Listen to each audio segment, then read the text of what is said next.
Sinentensyahan ng 6 hanggang 8 taong pagkakakulong si dating Laguna Governor E.R. Ejercito dahil sa maanumalyang health insurance deal noong alkalde pa siya. Narito ang mabilis na sulyap sa iba pang mga balita.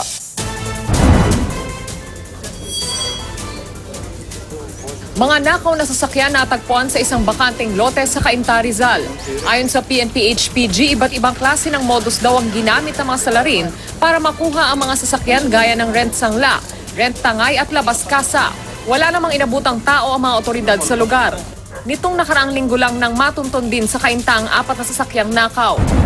Dating Laguna Governor E.R. Ejercito, sinentensyahang makulong ng 6 hanggang 8 taon. Kaugnay sa maanumalyang insurance deal noong pagsanhan mayor siya. Ayon sa Sandigan Bayan, walang nangyaring bidding at walang certificate to operate galing sa Insurance Commission ang kinontratang kumpanya para sa insurance.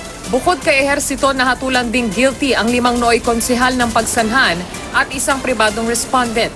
Not guilty naman ang hatol sa nooy Vice Mayor ni Ejercito na si Crisostomo Villar.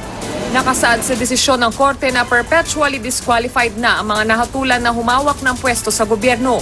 Ayon sa COMELEC, hanggat hindi pa final and executory ang hatol, tuloy pa rin ang kanyang kandidatura sa pagkagobernador ng Laguna. Tumangging magbigay ng pahayag si Ejercito.